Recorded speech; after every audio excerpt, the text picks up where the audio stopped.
Hello বন্ধুরা, মনি দেবজিৎ ব্লগে সকল বন্ধুদের স্বাগত জানাই। তো আমি আজকে আবারও একটা লং ভিডিও নিয়ে এসেছি তোমাদের সামনে। তো আজকে আমি বানাবো সুজি এবং সেও দিয়ে পায়েস। তো সুজি এবং সের পায়েস কীভাবে বানাবো সেটাই আমি আজকে তোমাদের সামনে তুলে ধরছি। তো চলো দেখে নেওয়া যাক কীভাবে বানাবো। প্রথমে আমি হালকা আঁচে গরম কড়াইয়ে হালকা করে ভেজে নিয়েছি।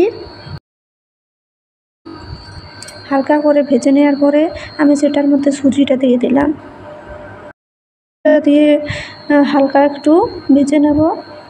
তো প্রথমে আমি তেল বা ঘি কিছুই দিইনি। তো দুটো ভেজে নেওয়ার পরে এবার আমি ঘি দিয়ে দিলাম। ঘি দিয়ে আবার একটু নাড়াচাড়া করব, হালকা করে ভেজে নেব। তো এটা আমি বাচ্চাদের জন্য বানাচ্ছি।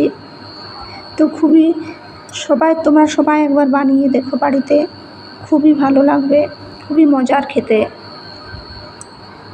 খুবই টেস্টি লাগবে।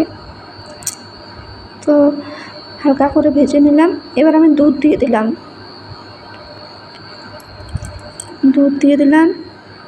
এবার এটার মধ্যে আমি একটু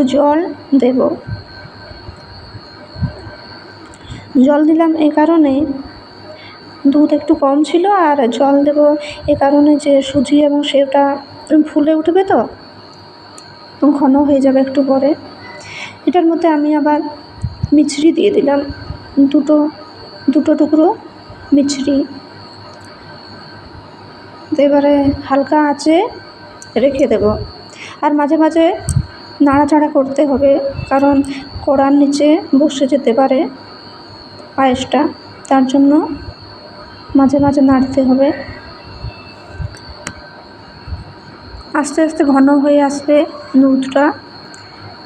যদি কম হয়ে যায়, ঘন হয়ে যায় অনেকটা, তাহলে আবার আমি দুধ দিয়ে দেবো। তো বন্ধুরা, আমার ভিডিও তোমাদের কেমন লাগছে একটু জানাবে।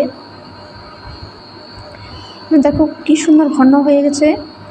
তো আমি আর একটু ফোটাবো, ওই জন্য আমি আর একটু দুধ দেবো এটাতে। তোমরা তোমাদের বাচ্চাকে এই খাবারটা বানিয়ে দিতে পারো।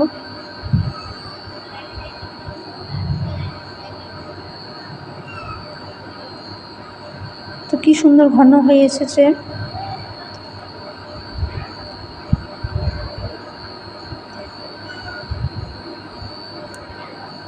তো আবার আমি একটু দুধ দিয়ে দিলাম। বাস, আমার তৈরি হয়ে গেছে সুজি এবং সের পায়েস। দেখো কি সুন্দর হয়ে গেছে ঘন। তো তৈরি হয়ে গেছে, আমি গ্যাসটা বন্ধ করে দিলাম। তো বন্ধুরা, আমার ভিডিও তোমাদের কেমন লাগলো জানাবে। আর সবাইকে অসংখ্য ধন্যবাদ আমার ভিডিও দেখার জন্য।